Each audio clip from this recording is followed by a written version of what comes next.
Trust the profits. It is your boy here, the formula. And I'm going to tear off that band aid. We are going to start talking about the Japanese entries into the Kentucky Derby. Probably a lot of you haven't seen them. We're going to open up two videos of Luxor Cafe today so you can get your first glimpse, perhaps, of probably the biggest horse that is shipping over here from Japan for the Kentucky Derby in 2025. I think it'll be fun for us to watch this together. Maybe pop yourself some popcorn, put a pause on this video for a moment while you tune up that microwave because we're going to watch some Luxor Cafe here. I think that's going to be fun. I think that's a great idea. We're tearing off the band-aid because we're dipping into the unfamiliar. Yeah, we are used to the horses that run on those Saturdays at the parks we're familiar with. Get yourself a Louisiana Derby, a Santa Anita Derby, all the derbies, everything, all the prep races leading up to the Kentucky Derby. And yet, when it comes to the Japanese horses, it's a bit foreign to us, more ways than one. Am I right? It's a bit difficult to merge all this together. These horses have run against each other, I believe, at least once. These two, but obviously there's 18 other horses in the field that we have not seen them yet compared to, and we'll try to break that down a little bit here. Do our best to do it today. So here we go. Luxor Cafe. What do we know about him? He's got the 7 slot. Not bad. Not a bad draw. NORIYUKI HORI, who I believe had a entry into the Breeders' Cup Juvenile Turf this past year, and that was his only U.S. entry so far to date. Joe Morera is shipping over. This will be his first time as a jockey in the Derby. American Pharaoh, sire, heard of him. 4 wins in 6 races, the biggest win being the Fukuryu Stakes, which we're going to be watching in a second here. Style, from what I've seen so far, I would classify him as a bit of a stalker, maybe an early mid-level tier closer. But yeah, he likes to sit a little bit behind the pace and then rip roar around for a nice little close out there. Currently tracking at 15-1. Pros and cons. Had to dig deep for this, right? We haven't been watching this horse like we have some of the other ones. Not as easy to drill up bits on him as it is Tiz-tastic or one of the others. Stalker. Yeah, we talked about stalkers before. You've probably seen my graph on this. Looking over the last 11 years, hitting the money, hitting the board, stalkers are the best fit for hitting the money. After that, different levels of closers. Deep closers are usually pretty good because it is a long race. But yeah, stalker, if you get the right one, you should be sitting pretty nicely here. Stacking up wins, that should be stacking, not staking, including 3 stakes races in a row, all over in Japan, Tokyo, Nakayama. Tested in traffic, and you're going to see that in a bit. I've talked about this being the biggest negative on journalism. Been running in races with 4 of their horses. He has no idea what traffic looks like. And a lot of these other horses we're watching, if you run in Louisiana Derby or Florida Derby or Arkansas, you know what traffic looks like. There's a load of other horses out there. Maybe not so much the Florida Derby this past year, but you get my point. You're going to see him work through some traffic and work around the traffic and look pretty strong in doing so. He's got post position 7, which is historically a pretty good post.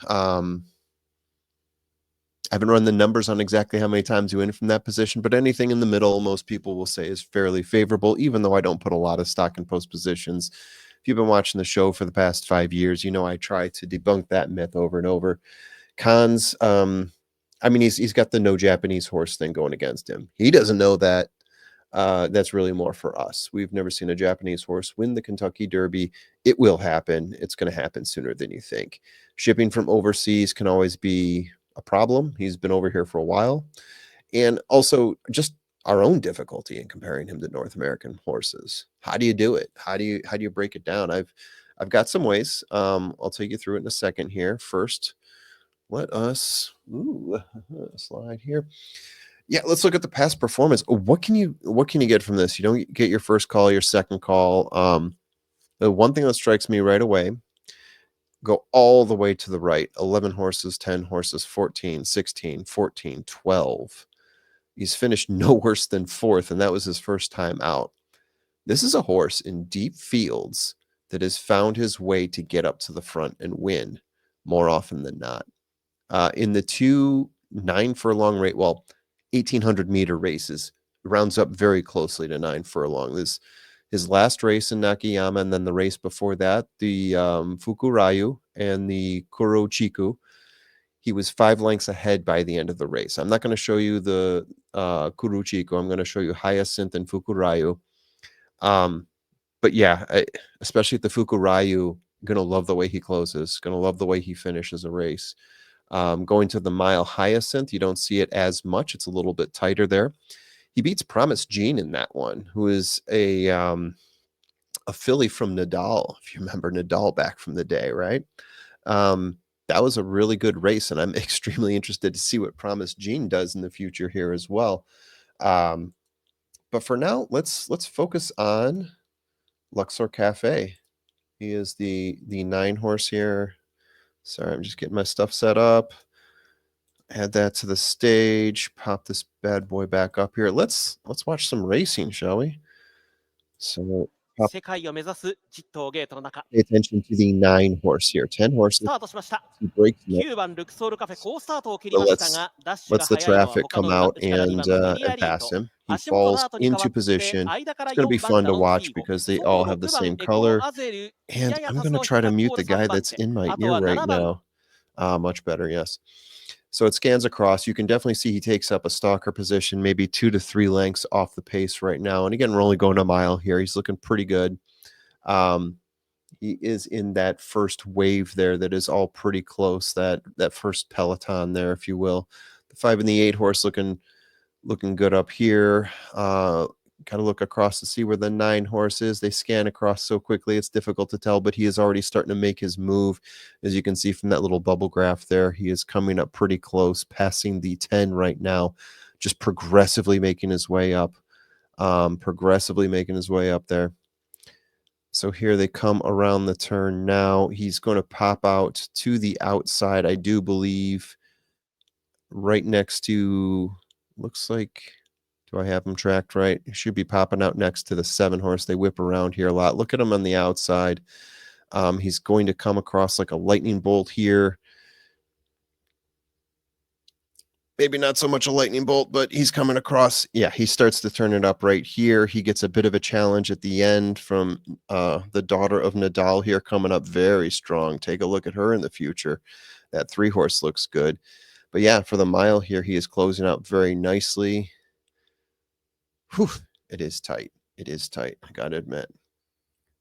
So did that impress you? Don't know. We'll see. Let's remove that for now. And let's find something that is more of the 9 furlong variety, if you will. We've got more to share here. Oops. Cancel that out. Talk amongst yourselves. So we're going to go to the Fukurayu now. This is the more impressive of the 2 races. What is interesting to note here, I'm going to hit play on this. Oops.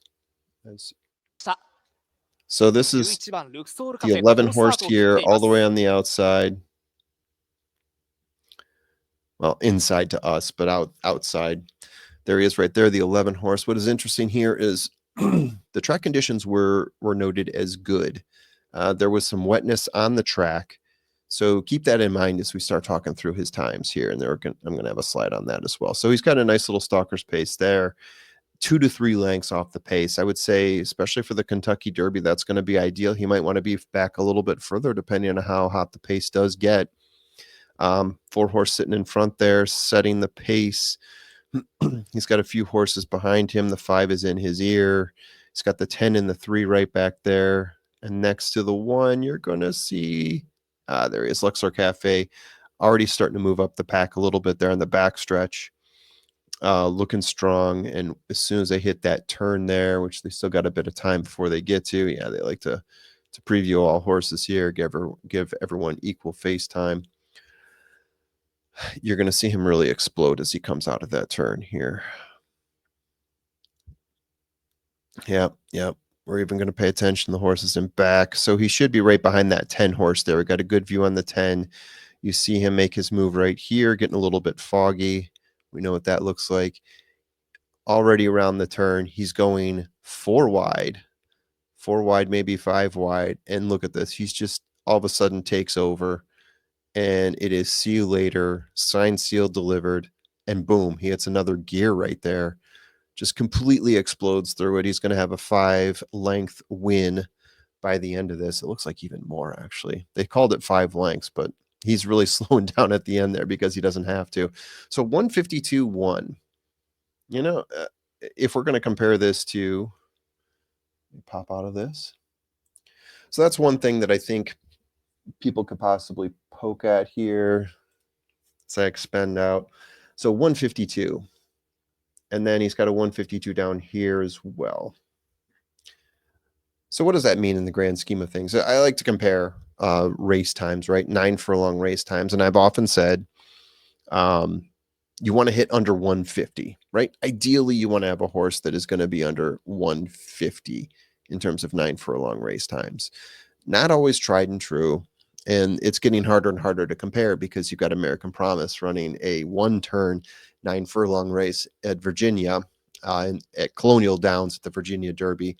And then you've got the Louisiana Derby, which is a huge race, whole bunch of horses coming in from there. And you've got 9.5 furlongs. So how do you compare all that?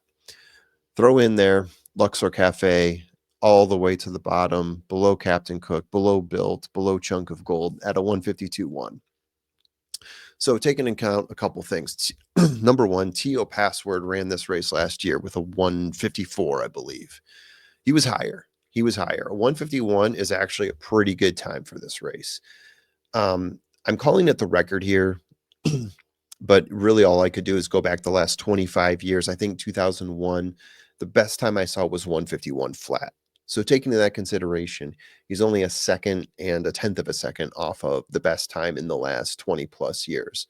I'm going to call that pretty good. I think that I've heard that the dirt over there runs more like sand than soil over here, or like traditional dirt, I guess you could say.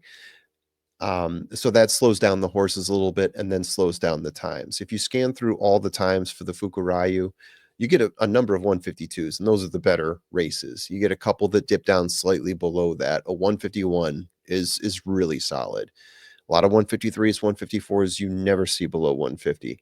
So that I want to take into consideration here as well as I start to compare Luxor Cafe out against the rest of the field here at the Kentucky Derby. So what do we have here? I think that's our last one. Yes, ran a hell of a race at the Fukurayu, considering how well Forever Young and T.O. Password did last year. I think you really do have to consider Luxor Cafe. I think I'm starting to put together what I would say is my top 5, my top 4, what I would put into a key box. And I am taking a deep look at Luxor Cafe because I do think that this horse is really geared up. Could be one of Japan's best entries that we've seen in a while. Could be up there with Forever Young. But yeah, we'll just have to wait and see. We only got a couple more days until we do figure it out. And guys, just let me know what you think in the comments. Best of luck to you at the Kentucky Derby. We've got a few more of these to go.